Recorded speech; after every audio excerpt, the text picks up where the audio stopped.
a brand is a piece of real estate in somebody else's mind. It's such a pleasure having you today. Thank you for being with us. Hi, Martin. Thank you. Thomas, art and business, an interesting combination. It seems to be an interesting and important collaboration, and especially in the luxury industry, bringing these two parts together. So why does the BMW Group care about art? What role does art, or maybe more holistically speaking, cultural engagement serve for the company? If you allow me to fly in to that question from a meta level, the best definition I ever heard of a brand is by some advertisement guy from the 60s. I think of him somewhere on Broadway in an agency. And he said that a brand is a piece of real estate in somebody else's mind.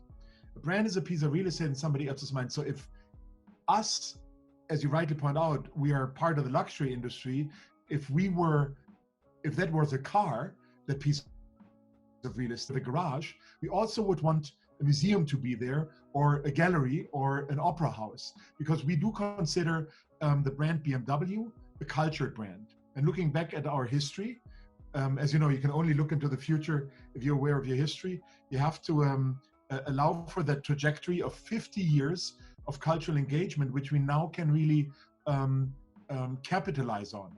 So culture and BMW are somewhat intertwined. There's been a fascination of artists with cars since the inception of cars. And also, if we even look back further, you don't have to force that connection of art or culture and mobility.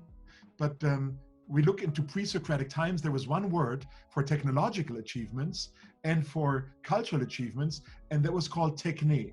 So we consider ourselves to have a common ground right there and then, based on the joint trajectory for hundreds of years of humans on this planet. Thank you so much, Thomas. Especially during this COVID-19 pandemic, we have actually seen that many have turned to online cultural initiatives in order to find inspiration and comfort. Do you feel that the arts are necessary for business, for all businesses? I think that the arts are essential, for sure. They are what remains of us humans, when all the numbers already turn to dust. So I think that for every company, for every business, it's certainly that is doing well, that wants to return something to the society that it is doing business in, that corporate citizenship aspect is essential and will stay essential, because it is about what do you pay more for when you pay a luxury product. It's mostly the image that you pay more for, and that is a very cultured image on the side of BMW. So there has to be some sort of a brand fit, for sure, when it comes to our core business and when it comes to what it is that we are doing.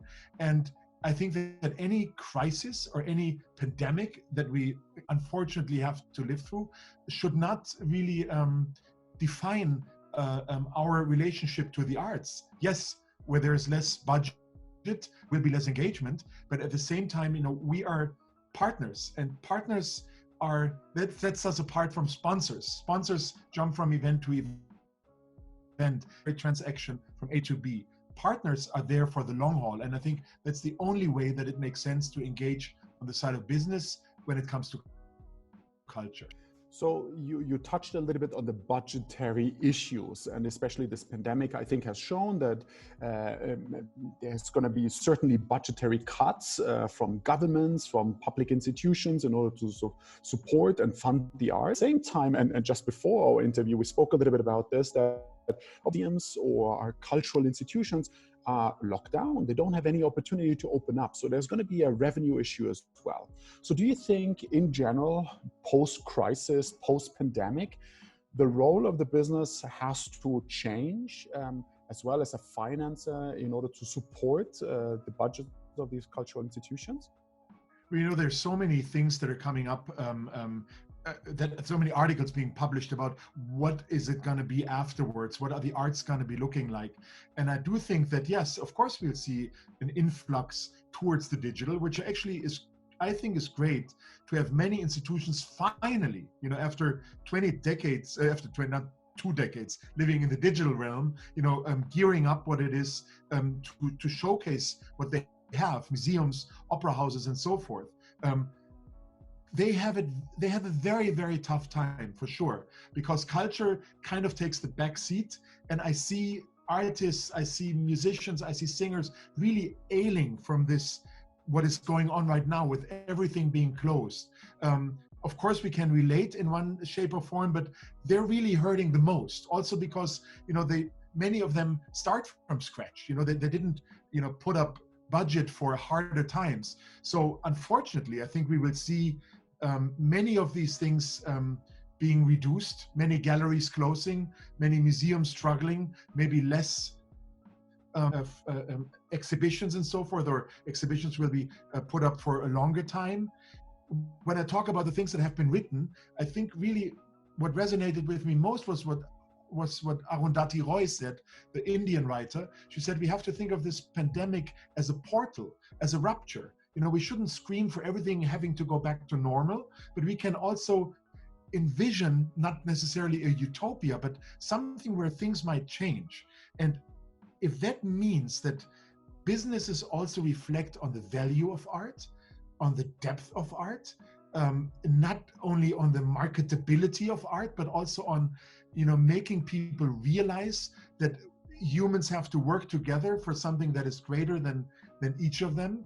That is where the art comes in. That is where art transcends boundaries. And I think ideally, we would recognize these qualities and provide more platforms for them. But for the moment, Martin, I cannot sugarcoat something that is really bad. The situation is bad. There will be much less taxes that are financing public institutions. There will be much less budgets on the side of companies because they're hurting in their core business. Where should the money come from? So at the same time, the way that we're trying to do it is that we try to honor all of our contractual agreements. Everything that comes up for the moment for prolongation, we'll have to carefully look at this. And we certainly cannot take on anything big, anything new at the moment. So that's where we're at. And even before that, if you allow me to add, I always had a little chart up when I spoke about cultural management, and I said, expect less funding, because corporations and companies, they started doing things on their own, renting spaces, showcasing things instead of working together with a museum that has so much red tape around it. So there were these things going on prior that don't necessarily help the situation. But I'm always an optimist. I believe in the amazing things that culture is capable of and what companies can do. So doing these things together will benefit both of them. So Thomas, as you said, the outlook is not really that great. Let's try to turn this around together. Before, you already highlighted a little bit some of the benefits that especially are true for BMW. But what do you think are the general benefits for companies to get engaged into cultural sponsorship? And I wanted to give it a slightly different angle. Do you think these benefits, or let's say the return on investment, right? Let's look at this a little bit more transactionally. Is that different for companies in the US versus Europe versus Asia? Or would you say this is actually a picture that is quite similar across the globe?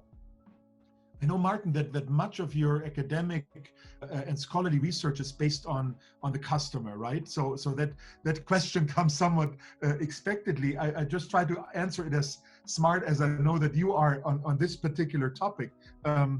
No, the situation is certainly a different one. If I just mention that the term of the creative class has been coined by Richard Florida in the 1970s. The creative class, mind you, as an economic driving force in post-industrial societies. That is a fact. That is a given. You can actually measure that and say between, in Germany, that the creative class, what the creative industry does, comes in between the chemical and the automotive industry with probably about 2% of the gross national product. So that's where we're at. I've just got off a phone call in India where they're trying to open a new museum in Bangalore. Amazing enthusiasm and amazing and a great need for an institution like this, focusing on education, focusing on an encyclopedia of Indian art that has never been done. But it's futile to talk about post-industrial society and the creative class there, because first of all, the companies are not getting into corporate citizenship. You don't have the infrastructure of museums even, so much relies on private initiatives and so forth. So this is very different when you look at it globally. But at the same time, I teach internationally cultural engagement, and I see there's no guidebook for this. So I'm actually working on a book out next year called Cultural Management: A Global Guide, because I do think that despite the differences also within the genres of culture, opera is something else in China than it is in the United States, there should be something where you can look at it from a meta level, define the coordinates in which you can engage, and come up with some guidelines that turn this not into just throwing money at an institution and that institution singing your song, which is just horrible. That's not how it should be done, but come up with something where it becomes meaningful. And that is something I'm after. So allow me to leverage a little bit the opportunity that you're working on this book. Obviously, BMW is very advanced in this, in cultural sponsorship. But let's imagine I'm a company and I want to get started with this. What would be the kind of things you would recommend a company to get this going, to actually kick it off? That's the most important thing is that you don't have the most important thing would be that you have a strategy in place. That strategy must be based on your company's values. You cannot invent the Festival of Light for a city that is dark 9 months of the year somewhere in the northern regions. You know what I mean? It's like it's that doesn't really work. So it has to be true. You cannot fake authenticity. Everybody's after authenticity the moment you say you're authentic, because you're proclaiming it for yourself.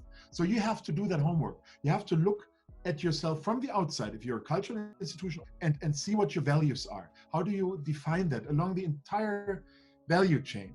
And then based on this, try to get good brains involved from the cultural side and see how you can translate that into the arts and into culture. And that's actually a great thing and a great learning to be doing.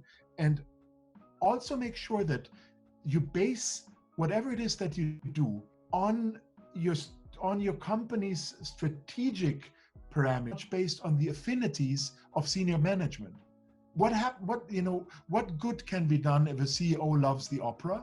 Then we're doing something with the opera for 5 years. The next CEO likes theater, then we're doing theater, and then the one after this doesn't like any culture, so you're just folding everything together. That's if you talk about long term, and that's the only thing I think makes sense. And if you talk about sustainable cultural engagement, then don't on your personal affinities and have a strategy in place that is aligned to do in the company, whether that's marketing, whether that's PR, and don't expect too much in the first year of your engagement. These things grow in time. So Thomas, you pointed out a long-term perspective, a long-term vision, a strategy is absolutely key.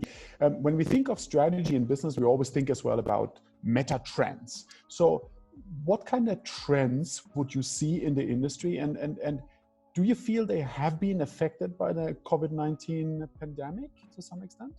Mm-hmm. I think the trends, first of all, is one of the things that I said prior when it comes to companies doing things more on their own, that expect less funding because they're trying to kind of circumvent the big cultural institutions. Then I see something that will certainly also be more important even after this pandemic, and that is that we've moved away somewhat from the champagne clinging things to the more education based and geared engagements. It's much better to help children get off the ground with their musical notes than it is to just entertain the affluent, so to speak. Of course, the art business, the art market used to be a $60 billion business. So yes, we are partnering on the side of BMW with those international art fairs. Let's see where they are and how many will remain after after this rapture. So don't lose your core audience, which is certainly also your future and potential and already existing customers. At the same time, the thought, as mentioned before, kicks in, and that's where it would be negligent to only ask about how many cars you're selling. But here it's really about the image. It's about your trustworthiness in the arts. So I see that certainly as a trend, and I just hope that also museums and cultural institutions will have learned more in regard to the digital age. Because if we're a tech company, and we also would love to share our knowledge and expertise and know-how without ever interfering with the content, creative freedom is as important for us in the arts as it is for our designers and engineers, that we can come together there when it comes to the technological cutting edge of what is possible in the arts. So Thomas, thank you so much. I think there's no better way to end this interview than one of your comments at the beginning where you said, well, we see a shift towards education. I couldn't agree with you more than that. Obviously investment or dedication or a stronger focus in education is obviously what is needed. It's great as well to see not only your passion, but obviously as well BMW's passion for the arts. So let's hope with that we get more companies engaged in supporting the arts and being engaged in cultural sponsorship. Once again, Thomas, thank you so much for your time and for your insight. Thank you. Martin, thank you so much, and all the best to you in Madrid. Thank you. Bye-bye.